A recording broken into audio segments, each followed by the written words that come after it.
अब फाइनली थोड़ा सा प्रैक्टिकल कैलकुलेशन बेस्ड चीज शुरू होगी इकोनॉमिक्स में। आई थी इलास्टिसिटी ऑफ डिमांड, उसमें इतनी कैलकुलेशन नहीं थी, छोटे छोटे क्वेश्चन थे, बट मजेदार पोर्शन अब स्टैट्स का स्टार्ट होगा। तो अब बैलेंस रखेंगे, स्टैट्स को थोड़ा सा प्रेफरेंस देंगे। हमने माइक्रो करा है, अरिथमेटिक मीन खत्म होगा, मीडियन खत्म होगा, उसके बाद ही मैं वापस माइक्रो पे जाऊंगा। तो जिसको माइक्रो करना है उसको एक्स्ट्रा क्लास लेनी होगी। सीक्वेंस बता दिया मैंने, पहले मीन खत्म होगा, फिर मीडियन खत्म होगा, उसके बाद मैं वापस माइक्रो पे जाऊंगा।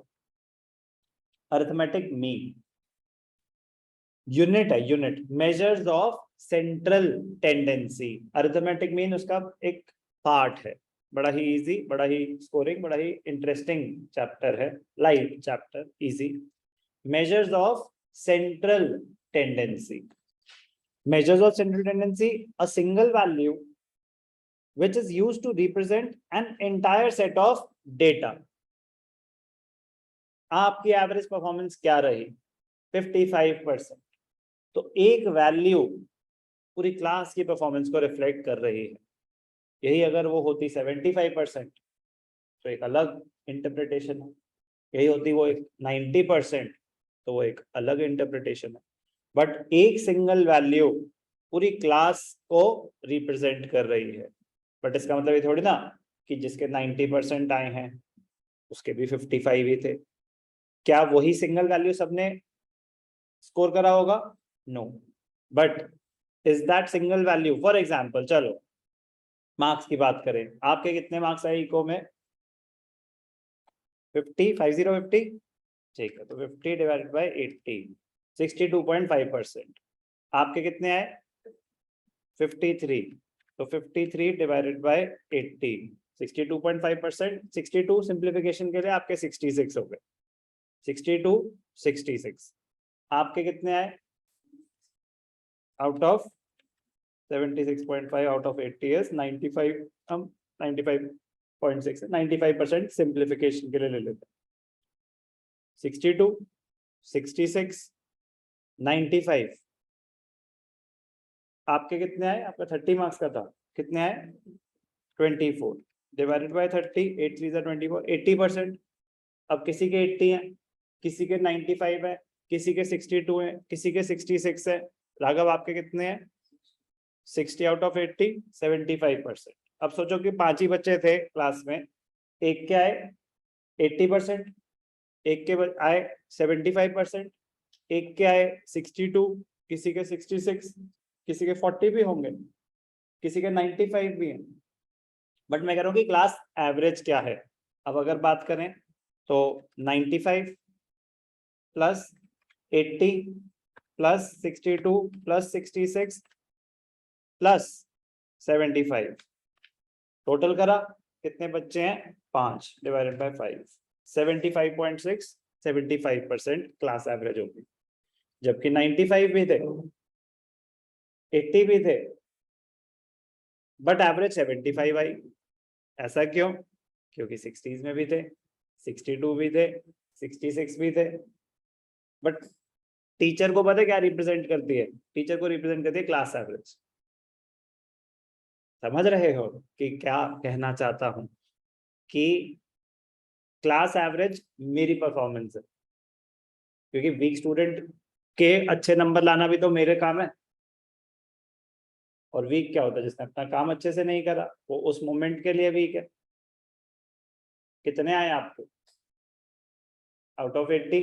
तो सेम 66 53 66%।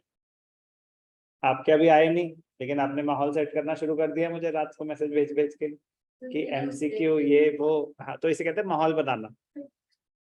काफी लोग करते हैं घर पे, माहौल बनाते हैं रिजल्ट आने से पहले, कि ताकि मैंने तो पहले ही बता दिया था आपको कि एमसीक्यूज में डाउट आया मुझे। हाँ बेटा ऋषभ, दिख नहीं रहे आप, एवरेज को थोड़ी नीचे लेके जाए। चलो छोड़ो। Point is single value representing the entire data, single value representing the entire data is called the major of central tendency. तो कैसे कम वैल्यूज एवरेज को गिरा सकती हैं, कैसे हाई वैल्यूज एवरेज को बढ़ा सकते हैं। तो आपकी भी परसेंटेज किसी सब्जेक्ट में ज्यादा आएंगे तो आपकी परसेंटेज बढ़ जाएगी, किसी सब्जेक्ट का भी होता है ना कि इस सब्जेक्ट की वजह से मेरी परसेंटेज ड्रॉप कर गई, ऐसा बोलते हैं ना कभी कभी, उसमें अक्सर मैथ्स काम आता है। तो एवरेज बढ़ानी है तो स्कोर बढ़ाएंगे। Measure of central tendency which is used to represent an entire set of data. It is a typical value to which most of the observations fall closer than to any other value. मतलब majority of the values उसके आसपास revolve करते हैं। जैसे 75 है हमारी average, तो 75 बीच का हो गया एक, कि 90 भी है, 80 भी है, 75 भी है, 66 भी है। तो central value, measure of central tendency, most of the observations fall closer than to any other value, मतलब वो इकलौती वैल्यू होगी कि मेजॉरिटी उसके आसपास रिवॉल्व करते हैं, कोई और उससे बेटर इंडिकेटर नहीं हो पाएगा एक सिंगल वैल्यू सेंट्रल टेंडेंसी का। Measure of central tendency is known as an average और अ मेजर ऑफ लोकेशन। क्योंकि अभी हम मेजर ऑफ सेंट्रल टेंडेंसी की बात करें तो it may be a measure of location, कि चलो अरेंज करो बीच में कौन सा पॉइंट आया, तो मेजर ऑफ लोकेशन भी हो सकता है, मेजर ऑफ वैल्यू भी हो सकता है, एवरेज भी हो सकता है। तो मेजर्स ऑफ सेंट्रल टेंडेंसी 3 तरीके के हैं, एक अरिथमेटिक मीन, एक मीडियन, एक मोड।